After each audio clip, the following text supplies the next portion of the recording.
24 देख रहे तमाम दर्शकों मेरा कृष्ण मानदेय एक बार फिर नमस्कार, जय हिंद, जय भारत, जय माता। तो दोस्तों एक बार फिर आप सभी के समक्ष लाइव स्ट्रीम लेके प्रस्तुत हूँ और मेरे साथ मेरे सहयोगी दैनिक दर्पण के अंश गुप्ता जी हमारे साथ हैं और विक्रम भाई हमारे साथ हैं। विक्रम भाई अपना परिचय दें। मेरा नाम विनीत सिंह है और मैं प्रेजेंट न्यूज दैनिक सोलन से हूँ। तो दोस्तों जैसा कि हमने सुबह से आपको लाइव स्ट्रीम के जरिए तकरीबन सोलन के हमारे जितने पत्रकार बंधु हैं, तकरीबन जितने हमारे इलेक्ट्रॉनिक्स मीडिया के चैनल है, सभी के माध्यम से आप सभी ने देखा कि किस प्रकार से जो डीसी ऑफिस सोलन है, जो हमारा सेक्रेटरीट है सोलन का, वहां से एक लाइव टेलीकास्ट आज किया गया। जो हमारे हिमाचल प्रदेश के कॉर्पोरेट सेक्टर के पेंशनर्स हैं, उनके जो बीच के पदाधिकारी हैं हमारे साथ हैं। तो सर आप सभी का स्वागत है। शुक्रिया, थैंक यू। सबसे पहले मैं चाहूंगा अपना परिचय हमारे दर्शकों का। जी, मेरा नाम सफदर हुसैन है। मैं HP state corporate sector retired coordination committee का एडिशनल जनरल सेक्रेटरी हूँ। तो गुप्ता जी अपना मैं कॉर्पोरेट सेक्टर हिमाचल का मीडिया प्रभारी हूँ और विनोद कुमार गुप्ता मेरा नाम है। तो आप लोगों का मैं स्वागत करता हूँ।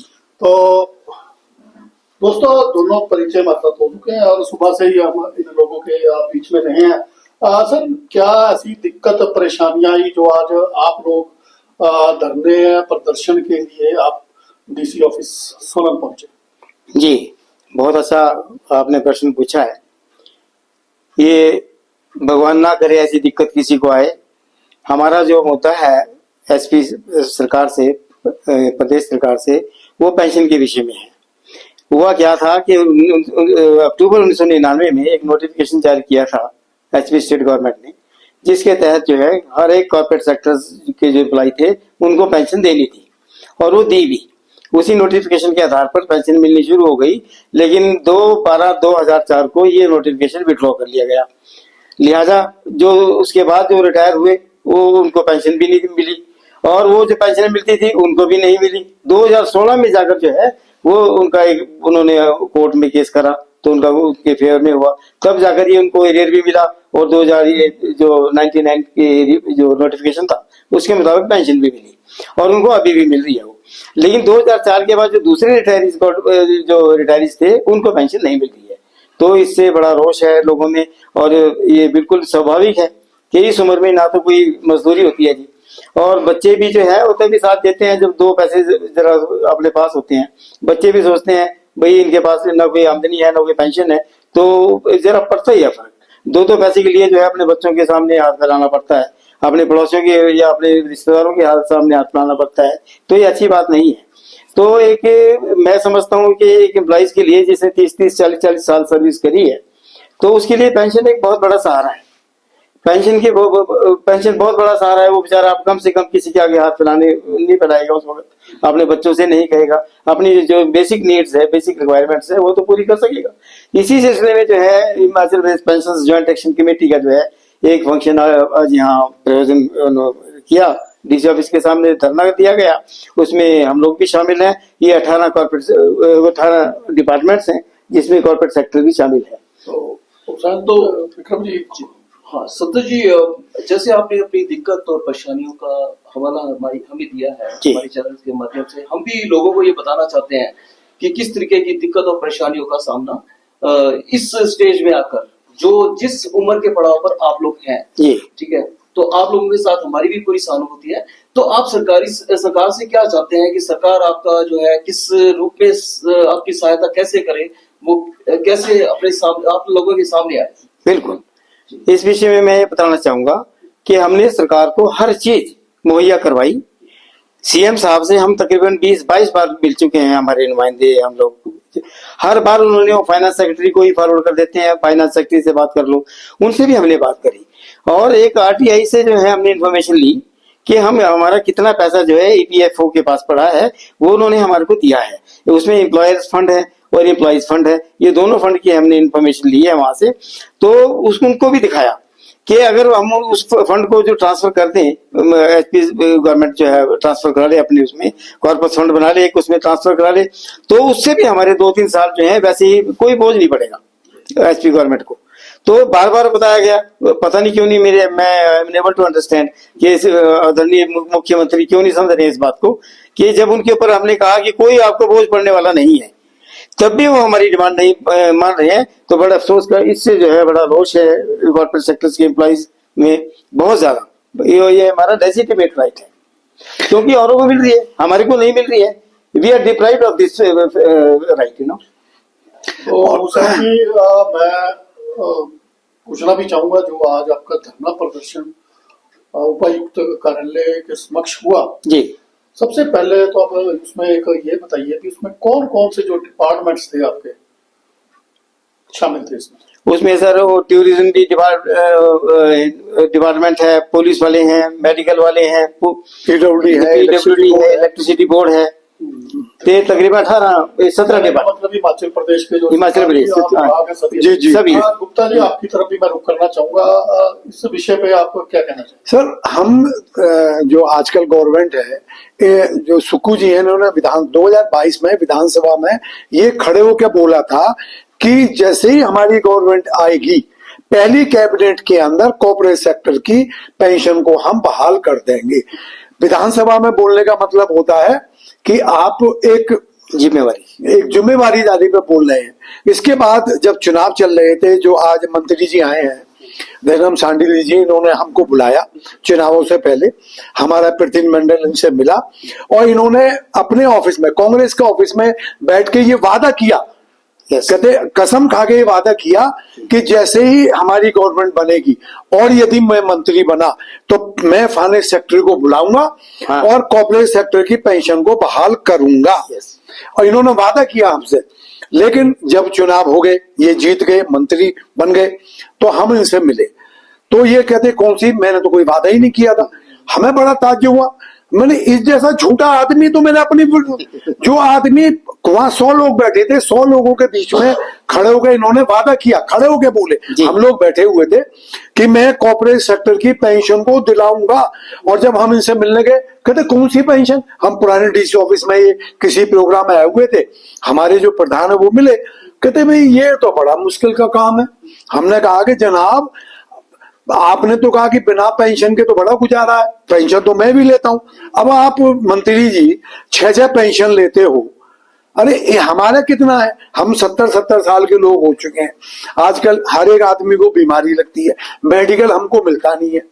तो थोड़ी बहुत तो हमारी तरफ सोचो आप, भाई हमारा पैसा हमको ही वापस करना है। ईपीएफ में पैसा 800 करोड़ रुपए पड़ा हुआ है, गवर्नमेंट उसको ले ले।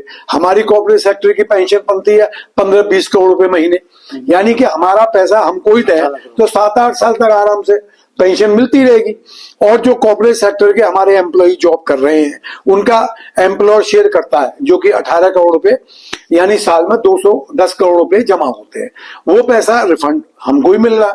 तो इस तरह एक रूटीन बन जाएगा। लेकिन ये डिपार्टमेंट, मतलब ये गवर्नमेंट ऐसी है, ये बात करने को तैयार नहीं होती।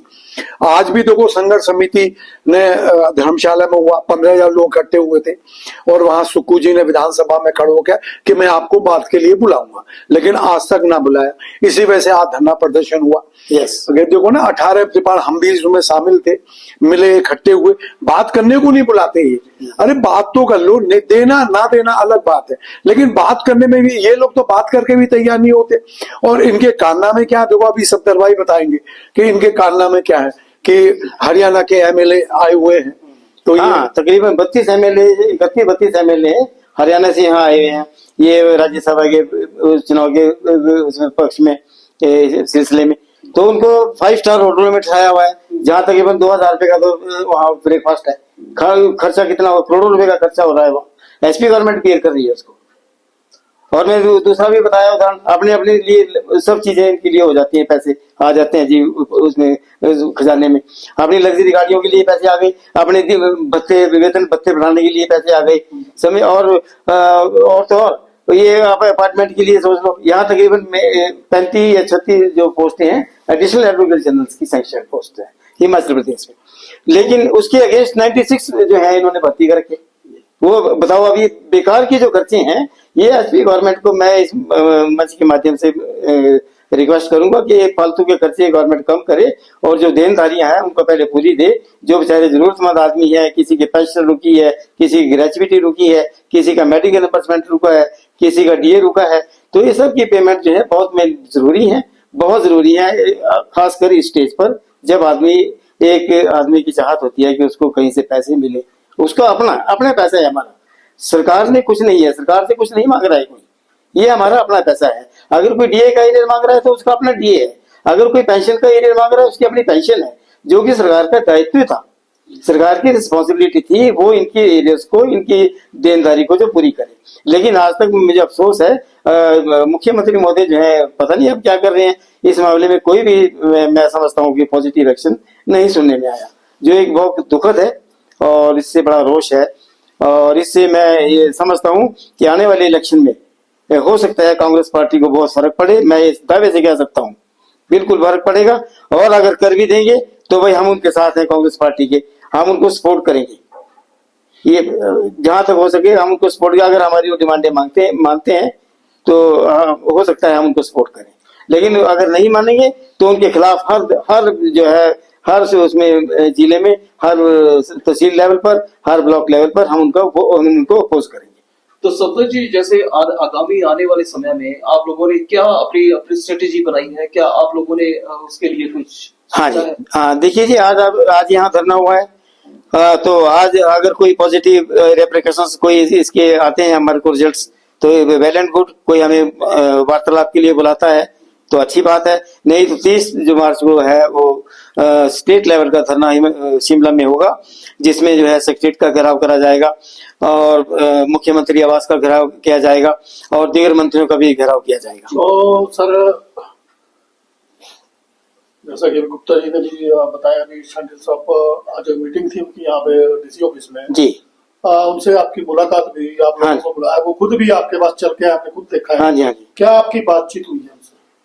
देखो जी, जहां तक सेंट्रल साहब की बात का सवाल है, जहां तक उनके बोलने का सवाल है, मैं बिल्कुल भी सेंट्रल साहब की बात का बिल्कुल विश्वास नहीं करता, क्योंकि उन्होंने कसम खाकर हमारे से ये बोला था कि अभी गुप्ता जी ने आपको सारी बात बताई, मैं उसमें शामिल था, हम तकरीबन 5 बार मिले हैं, ये मैनिफेस्टो कमेटी के चेयरमैन भी रहे उस वक्त इलेक्शन के टाइम।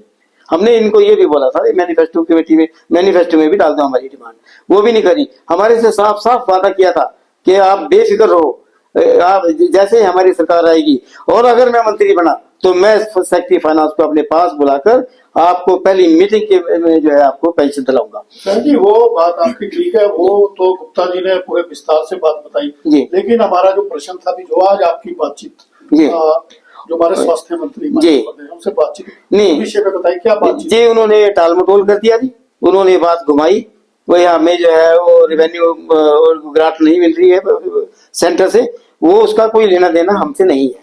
कॉर्पोरेट सेक्टर जो है वो अपनी कमाइयां करते हैं, वो अपनी कमाई से ही पैसा लेते हैं, गवर्नमेंट का उसमें कोई योगदान नहीं है, तो हमारा अपना पैसा है, हमने बार बार बोला है, इसमें गवर्नमेंट ने कुछ भी नहीं करना है। तो आज सेंट्रल साहब ने बिल्कुल ये बात घुमाई है और कोई जो उन्होंने जो जवाब दिया है हम उनसे बिल्कुल संतुष्ट नहीं है, बिल्कुल सहमत नहीं है, बिल्कुल इररिलेवेंट जवाब था, बिल्कुल कोई भी औचित्य नहीं है उस जवाब का। तो मैं गुप्ता जी से पूछना चाहूंगा कि जैसे मैं शांडिल जी की ही बात करूंगा कि शांडिल जी के समक्ष जो जिस प्रकार से आप लोगों ने अपनी दिक्कतें परेशानियां रखी हैं और बताया है कि भी हमें जो जिस प्रकार से हमारे को परेशान होना पड़ रहा है, तो लेकिन वो अपनी उपलब्धियां बता रहे थे, है ना? वो तो सुनने ही नहीं चाह रहे थे हमारी बातों को, वो तो अपनी जैसे एडवर्टाइजमेंट करने, गवर्नमेंट का एडवर्टाइजमेंट करने आए हुए थे, उन्होंने हमारी बात पे बिल्कुल ध्यान नहीं दिया। और वो समझते हैं, वो जानते भी हैं, बाई फेस भी जानते हैं कॉर्पोरेट सेक्टर के लोग हैं, हम हर बार मिलते हैं, लेकिन उन्होंने तो अपनी उपलब्धियां गिनानी शुरू कर दी। हम उनसे मिलने गए थे अपनी समस्या के बारे में, उनकी उपलब्धियों के बारे में पूछने नहीं गए थे, तो वो तो आज तो उन्होंने इग्नोर कर दिया, क्योंकि ऐसा लग रहा था कि वो हमारी बातें न सुनकर वो अपनी बातें हमको बता रहे हैं। बिल्कुल। गुप्ता जी, मैं ये पूछना चाहूंगा कि अपना जो आज इनका प्रोग्राम जो था वो 11 बजे का था डॉक्टर शांडिल का, तो लेकिन ये 12:30-1 बजे के आसपास पहुंचे। सर ऐसा है कि तो मैं क्या वो अपना मुंह छुपाने की कोशिश हाँ जी, कर रहे थे? बिल्कुल बिल्कुल, ये शब्द आपने सही करे कि उनका प्रोग्राम 11 बजे का था, लेकिन उनको सीआईडी वालों ने इन्फॉर्म कर दिया था। वहीं इत्तेफाक की बात मेरे बराबर में ही खड़ा था, तो उनको इन्फॉर्मेशन कि भाई यहाँ पे जो कर्मचारी जो यूनियन से आई हुई है तो आपका घेराव हो सकता है, तो उन्होंने अपने प्रोग्राम को आई थिंक अपने प्रोग्राम को डिले कर लिया कि ये लोग चले जाएंगे 1 आध घंटे में शोर मचा के। तो लेकिन हम लोग तो जमे हुए थे, हमारा प्रोग्राम 2 बजे तक का था, हमने अब करे तो इस बीच में वो आ गए, हमने उनको घेरा, लेकिन उन्होंने कोई फायदा नहीं हुआ मिलके। वो तो अपनी उपलब्धियां गिनानी शुरू कर दी। कैसा लग रहा था कि वो अपना एडवर्टाइजमेंट करने आए हुए हैं। जब उन्होंने देखा कि बहुत सारे लोग, पहले तो वो इतना हम जो कर रहे थे, शोर मचा रहे थे, लेकिन वो अपनी बातों में ही लगे रहे। फिर जब देखा कि भाई ये तो घेराव हो सकता है, तो उन्होंने फिर बातें करने आए, और बातें भी उन्होंने क्या सुनी, उनकी आज जो उनसे बात हुई उसका जीरो मतलब है। वो तो अपनी ही बातें करते रहे। डीए के बारे में बात करी तो उन्होंने सुना गवर्नमेंट पे पैसे नहीं है, गवर्नमेंट पे ये नहीं है। अरे भाई ये तो हमें सबको पता है, भाई रिटायर कर्मचारी अच्छी अच्छी पोस्टों से रिटायर हुए हैं, इनको आप क्या समझा रहे हो? प्रोविजन होता है, प्रोविजन होता है भाई एक तो ये तो बजट में प्रोविजन हो, डीए देना Yes. ये गवर्नमेंट का दायित्व बनता है, लायबिलिटी है, ये तो देनी है, सभी देते हैं भाई, आपको स्पेशल तोड़नी है और अभी तक देते आ रहे हैं, तो इसमें नई बात क्या हो गई? लेकिन उन्होंने आज का, आप लोग भी थे वहां खड़े थे, मीडिया वाले भी, उन्होंने कोई हमारी बात का जवाब नहीं दिया। हाँ देखता हूँ करता हूँ, वही एक घुमाने वाली बात हो गई और सब्जेक्ट को ही बदल दिया। उन्होंने कहा कि क्यों मशीनें लगेंगी, इस मशीनों, अरे जब लगेंगी, अभी तक तो 3 साल में तो कुछ लगा नहीं, अब अभी क्या लग जाएगा तुम्हारे पास, 2 साल में कहाँ से आ जाएंगे? बात जो है समय भी कम है। तो संकट जी, मैं एक क्वेश्चन और पूछना चाहूंगा जी, कि जिस दौरान जो है शांडिल जी से ये बातचीत हो रही थी, ठीक है, तो शांडिल जी ने कोई ऐसा आश्वासन दिया कि बैठक के आप लोगों की करवाएंगे या फिर सरकार के साथ में कोई बातचीत होगी, आपकी नेगोशिएशन होगी? ना जी, जाते जाते एक लफ्ज तो बोला उन्होंने, कोई बात नहीं, मैं बात करूंगा मुख्यमंत्री महोदय से, और कोई बात नहीं, करेंगे, बुलाएंगे। लेकिन इससे भी बड़े बड़े वादे करके जब वो हमारे से मुकर गए, तो मुझे बिल्कुल विश्वास नहीं है कि शांडिल साहब की बात पर कोई विश्वास करा जाए। ये वो रिलायबल नहीं है, किसी हालत में भी रिलायबल नहीं है। हमने उनको, हम इसलिए वैसे नहीं कह रहे हैं, हमने उनको परखा है, हमने उनसे बातचीत करी है, हमसे उन्होंने हमारे से वादा करा है और उन्होंने वादा खिलाफी भी करी है। इस बेस पर हम लोग, मैं भी कह सकता हूँ, हमको तो ऐसा और लगा कि वो अपने बंदे लेके आए हुए थे। जब उनको पता कि स्ट्राइक चल रही है तो उस बीच में नारे लगा दिए, नारे लगा उनके पक्ष में। अपने आदमी थे उनके, हमारा आदमी कोई नहीं था, हमारा आदमी नहीं था वो जो उनके पक्ष में नारे लगा रहा था। वो हमारा कोई, हमारे कर्मचारी यूनियन का बंदा नहीं था। नहीं, हमारे हमने ना पहले देखा, बाद में देखा, उसके बाद उनके नारे लगाने लगा। हमने ऑब्जेक्शन किया, भाई काहे के नारे लगा रहे हो? तो वो उनकी तरफ से नहीं जी, ये तो नारे लगाने पड़ते हैं। क्यों लगाने पड़ते हैं? हम तो अपनी बात का विरोध करने आए हैं, सपोर्ट में थोड़ी आए हम उनके। और हमने कोई, हम अपनी बात रख रहे हैं। तो ये जो नारे लगे वहां, वो हमारे कर्मचारी यूनियन नहीं थे, ना कर्मचारी था वो कोई, उनका अपना ही आदमी था जो उन्होंने पहले से प्लान कर रखा था। तो दोस्तों, बड़ी अच्छी बातचीत जो हुई है, रिटायर्डीज जो हमारे साथ जो महानुभाव थे, हुसैन जी हैं, गुप्ता जी हैं, इनसे बातचीत हुई है। आशा करते हैं आपको जरूर जो इनका दुख दर्द है, जरूर जो इन्होंने साझा किया आप तक पहुंचा होगा। और हमारी यही आशा रहेगी भी है, जो इनके दुख दर्द है हमारी जो प्रदेश सरकार है वहां तक भी पहुंचे, और जरूर जिस प्रकार से ये अपनी जिंदगी में सफर कर रहे हैं तो वो भी दुख दर्द उन तक पहुंचे। इसी प्रकार आपके समक्ष फिर लाइव स्ट्रीम लेकर प्रस्तुत होंगे। हिल्स न्यूज 24, दैनिक दर्पण और विक्रम भाई अपना channel present time news, PTN दैनिक। तो जरूर आप लोग देखते रहो। जिन लोगों ने हमारे चैनल सब्सक्राइब नहीं किए हैं, फॉलो नहीं किए हैं, जरूर फॉलो करें। Thank you. आशा करते हैं भी आज का जो हम एक विशेष जो साक्षात्कार हमने यहाँ पे किया, इनका दुख दर्द जाना जरूर आप लोगों को भी पसंद आएगा। इस प्रकार के जो कार्यक्रम है वो देखने के लिए लगातार हमारे जो 3 चैनलों को फॉलो करते रहे। जय हिंद, जय भारत, जय हिमाचल। Thank you.